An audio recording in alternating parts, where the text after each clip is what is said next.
علیکم پاکستان، خصوصی خبروں کے ساتھ میں ہوں آپ کی host Sana Khan. P S P chairman Mustafa Kamal کو نااہل قرار دینے سے متعلق سندھ ہائی کورٹ کی درخواست کی سماعت۔ متحدہ قومی موومنٹ کے سلمان مجاہد بلوچ کی درخواست پر سندھ ہائی کورٹ کے 2 رکنی بینچ جو کہ جسٹس محمد علی مظہر اور جسٹس ارشد حسین خان سے مشتمل ہے، سماعت کی۔ اس موقع پر الیکشن کمیشن نے تحریری جواب عدالت میں جمع کرا دیا۔ مصطفی کمال نے 2002 اور 2005 کے انتخابات میں حصہ لیا۔ الیکشن کمیشن اگر ان کا حلف نامہ جھوٹا ثابت ہوتا ہے تو خطرناک نتائج مرتب ہو سکتے ہیں۔ 1860 پینل کوڈ کے تحت ضابطے کی کارروائی بھی ہو سکتی ہے۔ الیکشن کمیشن عدالت کے احکامات پر عمل درآمد کرنے کا پابند ہے۔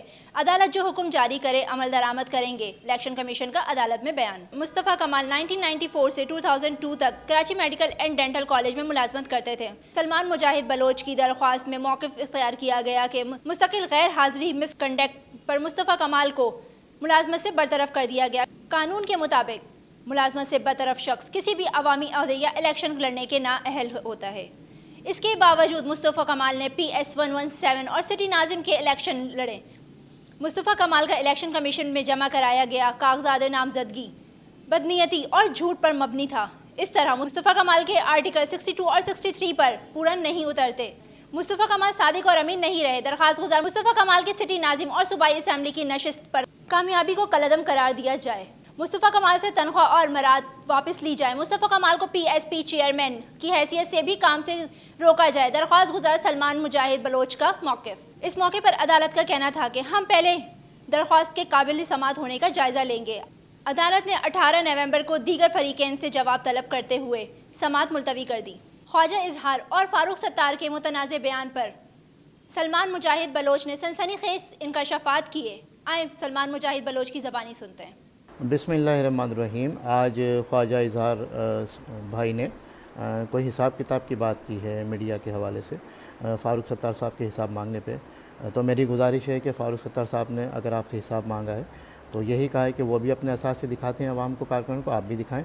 اور ہمیں یہ بھی بتانا ہوگا اظہار بھائی آپ کو کہ MPA بننے سے پہلے آپ بچوں کو ٹیوشن پڑھا کے اپنا گزارا کیا کرتے تھے، اور اس کے بعد جو ہے آپ نے اتنی ترقی کی کہ ماشاءاللہ آج آپ کراچی کے بڑے بلڈرز میں آپ کا نام آتا ہے، دبئی کے بڑے بلڈرز میں آپ کا نام آتا ہے، کراچی اور دبئی میں کہیں آپ کے بڑے پروجیکٹس چل رہے ہیں۔